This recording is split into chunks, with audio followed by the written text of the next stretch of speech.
Hi, so welcome to DCA. As you know that Indian Air Force has already notified this, airman recruitment. The last date is 20 of Jan 2020, right? So we have invited Sri Prabhunath Sahi ji, who is with us, and we are thankful to him for to be here.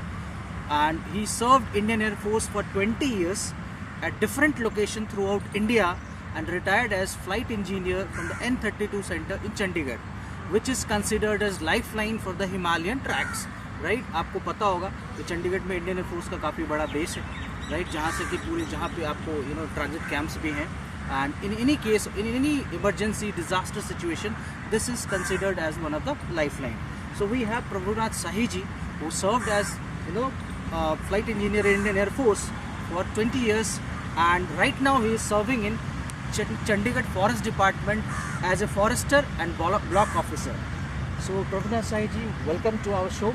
Right, basically we were interested कि जैसे Indian air force की group x Y recruitment होती है, तो आपके पूरे 20 साल का एक्सपीरियंस ही रहा, तो वी वांटेड कि you should share your profile, job experience and what actually are the opportunities available in the Indian Air Force for the students, especially who are from the rural background. And you are better aware actually that many of the rural students, जो गांव के काफ़ी बच्चे हैं जो group x Y की तैयारी करते हैं, मेरे ख्याल से लाखों बच्चे करते हैं शायद, एंड कुछ काफ़ी गरीब घरों के बच्चे भी करते हैं, राइट? तो हम स्टार्ट करते हैं एक एक करके. पहले आप अपनी इंट्रोडक्शन थोड़ा बच्चों को बताएं. बहुत अच्छा, आपका बहुत बहुत धन्यवाद मिस्टर कुणाल जी, और DCA को मेरे तरफ से बहुत बहुत कंग्रेचुलेसन, शुभकामनाएं. जैसा कि आप काफ़ी अच्छी चीज़ें अचीव करके दे रहे हैं यहाँ पे, और आपका जो प्रयास है पूरे देश में सर्व करने का, उसके लिए मैं पहले बधाई देता हूँ. तो रही बात जैसे एयरफोर्स की चर्चा की, आपने शुरुआत अंग्रेजी से की, फिर हिंदी में, बड़ी अच्छा लगा, फिर उसमें आपने रूलर शब्द का प्रयोग किया वहाँ, और मैं एक्साइटेड हो गया, क्योंकि हम लोग भी कहीं विदेश से नहीं आए थे, कोई अंग्रेजी से नहीं आए थे, हम लोग भी रूरल बैकग्राउंड से ही आए थे, गाँव से आए थे, गाँव के प्राइमरी स्कूलों में 10वीं तक पढ़े थे. लेकिन उसके बाद जब हम लोग पढ़ने में चलिए, अच्छे थे नहीं थे, जो भी थे अपने लेवल के ठीक ही थे, तो उसके बाद हम लोग पहुँचे इलाहाबाद, गोरखपुर. इलाहाबाद पहुँचने के बाद अब जो दौर था 90-91 का, कुछ ऐसा देश में दौर चल रहा था, कहीं मंडल कमीशन चल रहा था, कहीं मंदिर मुद्दा चल रहा था, तो बड़ी ऊहापोह की स्थिति थी. तो उस टाइम लग रहा था कि अरे हम लाइफ कैसे सेटल करेंगे, नहीं तो ख्वाब तो सबको होता है कि मैं IAS बनूँ, PCS बनूँ, और इलाहाबाद बेस ही ऐसा है. तो हम लोगों ने फिर देखा कि एयरफोर्स एक्स ग्रुप, उस टाइम नहीं था, इसको हम ग्रुप 1 बोलते थे, ग्रुप 2 बोलते थे, ग्रुप 3 बोलते थे, ग्रुप 4 बोलते थे. तो बाकी चीज़ें मैं डिटेल में जब आएगा वो बताऊँगा, लेकिन अभी जो आपने पूछा है उसमें मैं अपना बता दूँ कि मैं वहाँ ग्रुप 1 में इंजन ट्रेड्समैन के रूप में शुरू किया, जहाँ हमारे रिक्रूटमेंट चकेरी कानपुर से हुआ, और उसके बाद हम लोग ताम्रम में हमारी 24 महीने की ट्रेनिंग हुई, फिर 6 महीने का MCF बैरकपुर में हुआ, और जो पहली हमारी पोस्टिंग हुई भुज में हुई, और भुज में पहुंचते ही वहाँ से हम लोग जैसलमेर जैसे जगह पे पहुँचे ठंडियों में, और वहाँ पे एक्सरसाइज होता आर्मी के साथ, उसमें हम लोगों ने काफ़ी अच्छे ढंग से पार्टिसिपेट किया. और उसके बाद ही फिर आप बोलते हैं कैसे लाइफ चेंज होती है, तो फिर हमने देखा और हम इसमें क्या कर सकते हैं. तो बहुत सारी चीज़ें थी, GDOC थी, और भी कई चीज़ें थी. जब किसी में नहीं सफल हो पाए तो हमने सोचा कि अपना हम रीमस्टरिंग करा लें. रीमस्टरिंग क्या होता है कि आप लोअर ट्रेड से हायर ट्रेड में जाते हैं. तो उसमें क्या था कि कुछ ट्रेड, जैसे हमारा इंजन ट्रेड्स था, तो हम इंजन से अपना को फ्लाइट इंजीनियर में जा सकते थे. हालांकि सिलेक्शन बहुत टफ था, ऑल इंडिया लेवल पे होता है. एक कोर्स में 10 से 12 लोग होते हैं, ट्रांसपोर्ट के लिए 10 से 12 लोग होते हैं, हेलीकॉप्टर के लिए, और ट्रेनिंग भी बहुत टफ होती है. फिर भी हम लोगों ने प्रयास किया, उसमें हम सिलेक्ट हुए. फिर हम फ्लाइट इंजीनियर के रूप में फिर गए आगरा में. पैराट्रूपर्स स्कूल है, पूरे ऑल इंडिया में एक ही स्कूल है जहाँ पैराट्रूपर्स की ट्रेनिंग दी जाती है. वहीं हमारी फ्लाइट इंजीनियर की भी ट्रेनिंग होती है, ट्रांसपोर्ट वालों की, हेलीकॉप्टर वालों की कहीं अलग होती है. तो वहाँ पे हमने ट्रेनिंग किया. फिर हमने एज ए फ्लाइट इंजीनियर सर्व किया 12 स्क्वाड्रन, वो आगरा का ही है. और उसके बाद में हमने बताया कि रियली 48 स्क्वाड्रन जो लाइफ लाइन है इस हिमालयन, एक दिन में हम लोग 7-7 और 10-10, कई बार तो 10 सॉर्टी हम लोग कारगिल, श्रीनगर और चंडीगढ़ करते थे सर्दियों में. तो बहुत ही टफ लाइफ है. 48 आज भी 48 स्क्वाड्रन N32 जहाज़ को उड़ाता है, और बड़े जहाज़ IL से अपना मतलब कंपैरिजन करता है लोड और पैसेंजर ढोने में. तो मानने वाली बात है, जो कमांडिंग अफसर हमारे होते हैं उनको बहुत बड़ा लोड होता है. तो हम लोगों ने किया, और अभी करेंटली मैं यहाँ पे चंडीगढ़ में फॉरेस्ट डिपार्टमेंट में. ये भी मैं बता दूँ कि लोग सोचते हैं ये भी एयरफोर्स की देन है, ये भी डिफेंस की देन है, क्योंकि हमें जो जॉब मिला है, मैं बोल्डली बोलूँगा कि हमारे एक्स सर्विसमैन कोटे पे मिला है. यह जो पोस्ट थी हमारे एक सर्विसमैन के लिए थी, उसमें जो क्राइटेरिया था वही चीज़ें लगभग मांगी गई थी जो हमारे लिए एक्स ग्रुप में भी था, कि आपको PCA में 55% चाहिए, यहाँ मिनिमम वही रिक्वायरमेंट था। तो मैं बहुत थैंकफुल हूँ कि उसके बाद फिर मुझे एयरफोर्स ने एक और चांस दिया और मैं बहुत ही प्राउडली यहाँ पे सर्व कर रहा हूँ as a forester, as a block officer Chandigarh forest department. Okay, so जैसे जैसा कि आपने बताया, and audience can also have gone through that he has wide range of experience starting all from, you can say, Chakeri, Kanpur to Tambaram I think in Tamil Nadu, Yes, right, and several training center जैसा कि इन्होंने बताया. So this Air Force carrier actually gave him wide experience, and what he wanted to convey later on कि even after the retirement, you can say there are a lot of options available, काफ़ी options available हैं जो exclusively जो retired वाले service personal हैं उनके लिए होते हैं, और जो कि आम आदमी के लिए शायद नहीं होते. तो आपको डिफरेंट अपॉर्चुनिटी कैरियर रिटायरमेंट के बाद भी मिलती हैं, जो एक बहुत अच्छी चीज़ है आर्म्ड फोर्सेस के सेक्टर में अगर आप ज्वाइन करते हैं तो. अच्छा, जैसे आपने स्टार्ट किया कि ताम्बरम में आपकी एक बेसिक ट्रेनिंग स्टार्ट हुई थी स्टार्टिंग में, राइट. बेसिकली डेली शेड्यूल क्या होता था आपका, जैसे मॉर्निंग टू इवनिंग कह लो या फिर शायद आपकी रात की होती हो. तो एक बच्चे ये जानना चाहते हैं जो स्पेशली रूरल, मैं उनको एम्फेसाइज़ कर रहा हूँ बिकॉज वो बेचारे फ़ोटो देख करके अपने को सोचते हैं कि ऐसा होगा, लाइफ ऐसा होगा.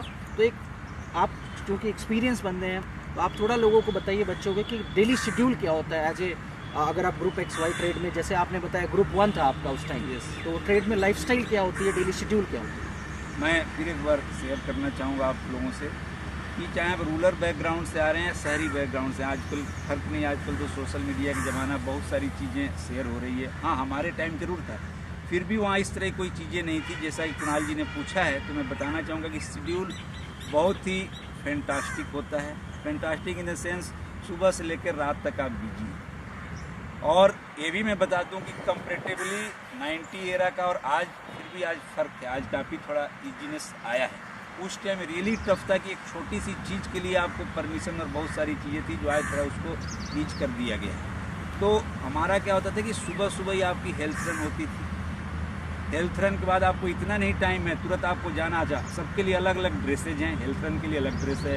अभी हमारी जब क्लासेस शुरू हो जाती थी, क्योंकि हमारा एक्स ग्रुप में, जो आज भी एक्स ग्रुप है, उसमें बहुत सारी पढ़ाई भी करना पड़ता है. आपको डिप्लोमा मिलती है, तो उसमें 27-28 किताबें होती हैं अलग अलग सेमेस्टर के हिसाब से. तो अब एक पीरियड खत्म हुआ, दूसरा इंस्ट्रक्टर आपके सर पे खड़े हैं. हर हफ्ते वीकली टेस्ट है, फोर्टनाइटली टेस्ट है, मंथली टेस्ट है. मतलब there are so many exams कि आप जितना, कभी कभी लड़के बोलते हैं कि यार इससे अच्छा होता है कि मैं बाहर ही और पढ़ाई कर लिया होता. लेकिन एक कहने की बात है, वहाँ आपके मतलब कैलिबर को कोई नीचा नहीं कर रहा है. आपको बहुत ऊपर उठाने के लिए वहाँ मोटिवेशन मिलता है. और वहाँ पर ट्रेनिंग सेंटर में पहुँच के भी बच्चे वहीं से कई अच्छे अच्छे एग्जाम क्लियर करके चले गए, चाहे GDOC में चले गए, कोई नहीं रोकता है. तो आप में कैलिबर होना चाहिए. आप ये मत सोचो कि मैं X ग्रुप में आ गया या Y ग्रुप में आ गया. कोई भी ग्रुप छोटा नहीं है. म्यूजिशियन से जा करके बंदे कहाँ कहाँ तक पहुँचे, जो कि म्यूजिशियन कभी ग्रुप 4 में होता था. ठीक है, तो वहाँ का जो शेड्यूल है बहुत ही अच्छा है. उसके बाद भी आप बिलीव नहीं करेंगे, आप बोलेंगे फिर आप लोग कैसे कर लेते थे. अगर इतना बिजी शेड्यूल है, फिर भी हम लोगों ने वहाँ सोशल गैदरिंग करते थे, जबकि उस पर एक तरह से कोई मतलब कई तरह की चीज़ें कि नहीं करना है. फिर भी अपने तरफ के जो नए बच्चे आ रहे हैं उनको मोटिवेट करना, क्योंकि रियली जो नए बच्चे आते हैं उनको लगता है यार मैं कहाँ फंस गया, यहाँ तो फटाक क्लास जाना है, फिर बैग लाना है, फिर तब तक शाम को PT का टाइम हो गया, फिर किसी दिन किट लेआउट मीन्स आपके बेड पे सारी आपकी चीज़ें किट को प्रेजेंट करना है और माइन्यूटली उसको देखी जाती है.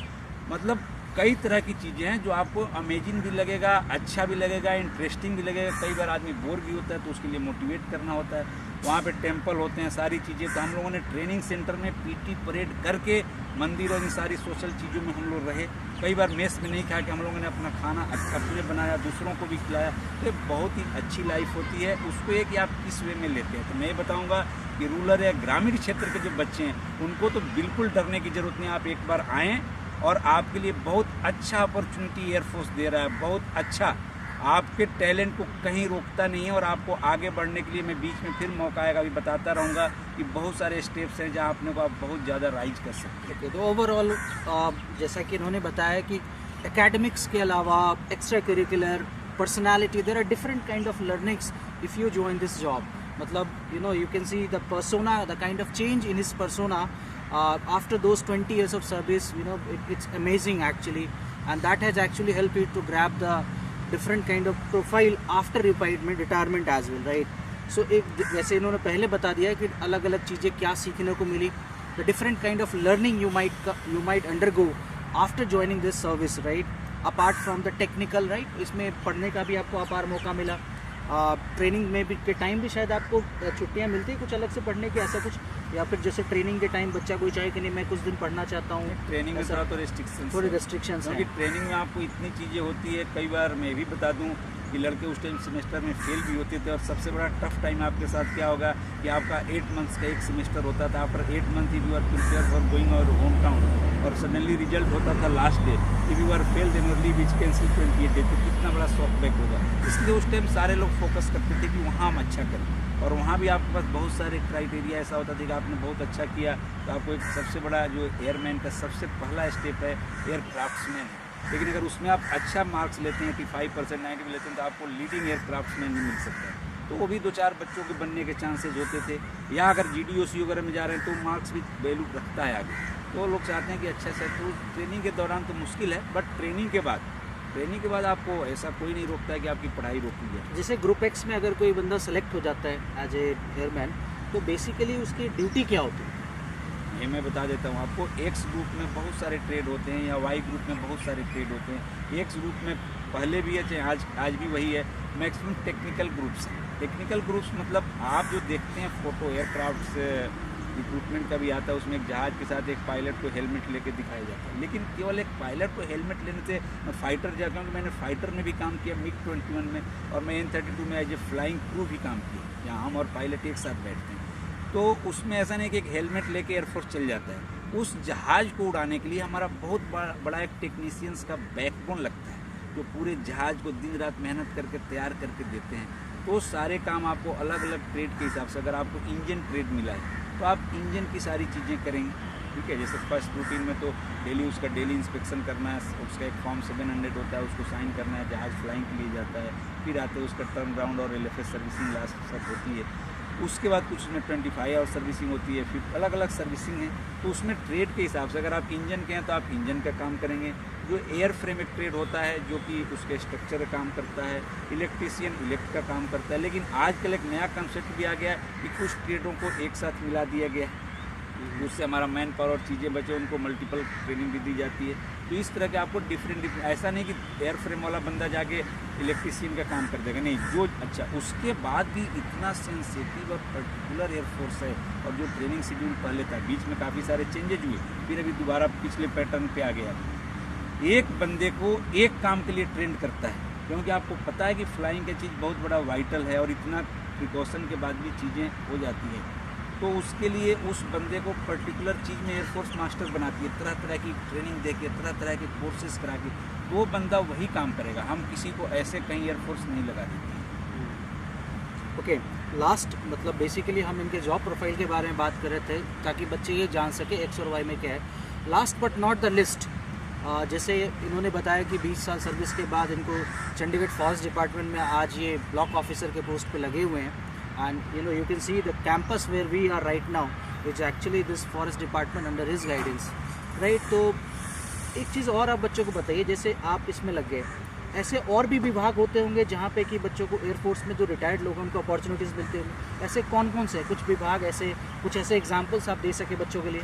बहुत ज़्यादा, आपको विभागों और डिपार्टमेंट्स की कोई रोक नहीं है, बहुत सारे इवेंट शुरू हो जाते हैं। मान लीजिए आपने SSC में, आपको पता ही है, स्टाफ बहुत सारे डिपार्टमेंट हैं, और स्टेट सर्विसेज की, मतलब किसी भी डिपार्टमेंट के लिए कोई रिस्ट्रिक्शंस नहीं है। हमें तो जैसे मैं अपना खुद बताऊं तो मेरा FCI में भी क्लियर हुआ था, मेरे SSC में ऑडिटर्स के लिए क्लियर हुआ था, मेरा कई बैंकों में हुआ था, जो 1-2 नंबर अगर हम आगे पीछे जाते तो हमारा नंबर आ जाता, लेकिन हमने इंटरेस्ट नहीं दिखाया, वो बुलाते रहते हैं। क्योंकि मेरे को चंडीगढ़ में रहना था तो मैं यहाँ बैठा हूँ।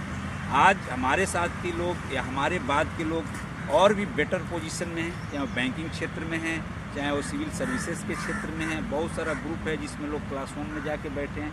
तो आपको स्कोप ही स्कोप है कि अगर आप 18 या 19 साल में जाते हैं, मैं कैलकुलेट करके बता देता हूँ, थोड़ा सा टाइम लूँगा, कि अगर एक लड़का 18 और 19 साल, क्योंकि आपका एज यही है, बिल्कुल, अगर आप 20 साल भी सर्व करते हो तो आपकी एज क्या 38-30, जैसे मैंने 39.5 में मैंने अपना सर्विस छोड़ा था, आज मैं 47 का हूँ, यहाँ भी मैंने 7-8 साल सर्विस कर लिया, वहाँ 20 साल करके आए। तो आपके पास ऐसा एक एज है कि आज आप खुद बाहर देख रहे हैं कि इस एज में लोग जॉब ढूंढ रहे हैं। इवन चंडीगढ़ ऐसा जगह जो लास्ट कट ऑफ एज रखा है 37 ईयर्स रखा है, तो 37 में तो आप 19-20 सर्व करके आ रहे हैं और आपको एक रिजर्वेशन भी मिल रहा है। You are getting the reservation in every aspect. तो बहुत ही चांसेज है और 20 साल में आप चाहें तो आजकल आज की सैलरी, आपकी पैकेज इतने अच्छे, अगर प्लानिंग से चलें तो बहुत आप अच्छा कर सकते हैं। तो this is what we were talking about Mr. Prabhunath Sahi ji, who has served as flight engineer in Indian Air Force, right, after 20 years of service. Right now he is in Chandigarh Forest Department as a block officer and forester, right. I hope कि this insight shared by him, जो जानकारी इन्होंने दी, you will have gain information and will request you all, अंत में आप जैसे बच्चों के लिए कुछ कहना चाहेंगे जो आज के एस्पिरेंट्स हैं। इनफैक्ट मैं आपको थोड़ा सा ब्रीफ एक इन्फॉर्मेशन देना चाहूँगा कि काफ़ी सारे सोशल मीडिया जिसका जिक्र आपने किया, actually there are lot of pages, काफ़ी सारे पेज और ग्रुप्स बने हैं फेसबुक पे, व्हाट्सएप पे, और पर्सनली मैं जानता हूँ कम से कम 1-8 लाख लोग इस पर एक्टिव हैं जो एस्पायर कर रहे हैं। तो उनके लिए एक छोटा सा मैसेज कि why should you join this Indian air force x और वाई कैडेट, क्यों ज्वाइन करें, आप उनके लिए क्या कहना चाहेंगे? ज्वाइन करने के लिए मैं यही बोलूँगा कि आज का जो सिनारियो है, हर जगह चर्चा हो रही है एम्प्लॉयमेंट। तो भाई आप एज के हिसाब से आपके लिए एक बेटर अपॉर्चुनिटी है, तो आप इसको ऑक्यूपाई कर लो, फिर अपने को इम्प्रूव करो। आपको एयरफोर्स कहीं रोकती नहीं है। मैं बार बार इस पर करता हूँ कि अगर आप एक्स ग्रुप या वाई ग्रुप को छोटा ना समझें, डोंट थिंक कि बहुत ही छोटी चीज़ है, केवल एनडीए ही कोई चीज़ होता नहीं। आप एनडीए वाले को बीट कर सकते हो और लोगों ने बीट किया है, और आपके पास एज है तो आप सीडीएस में भी जा सकते हैं, आने के बाद जीडीओसी जा सकते हैं, एसेंसी ऑफ कमीशनिंग अभी एक सर्विस ने शुरू कर दिया, उसमें आप जा सकते हैं, तो आपको रोकता कोई नहीं है। तो इसलिए आप अपने एज के हिसाब से, अपने कैपेबिलिटी के हिसाब से एक अगर ऑप्शन मिलता है तो बहुत ही बेटर ऑप्शन है, और आपके पर्सनालिटी को बहुत ही डेवलप करता है इन सोशली, पर्सनली, हर फील्ड में। Right, so I think this session might have shared some insight to you, those who are this Air Force airmen aspirants. And last but not the least, to complete up the show this time, I would like to tell you that he has been active in the various social forums, social activities in Chandigarh. You can find his names in various of the newspaper, serving जैसे international आप ले लो, 26 जनवरी हो गया, विवेकानंद दिवस हो गए, या फिर आप यूथ डे की बात कर रहा हूँ, या फिर आप मान लीजिए कि वाजपेयी जी के गुड गवर्नेंस डे हो, या इंटरनेशनल अभी हमने इन्होंने बता रहे थे कि वुमेंस डे पे, he has been quite active in Chandigarh social activities, right, those serving in fact child के गरीब बच्चों की इन्होंने मदद की, lots of forum he has created, and this is all as he credits due to whatever persona he has achieved during his training, as well as job in Indian Air Force. So thank you, Mr. Sahi ji. So we appreciate your information, whatever you have shared with our students. Thank you. This is Kunal from DCA. We'll meet next time regarding another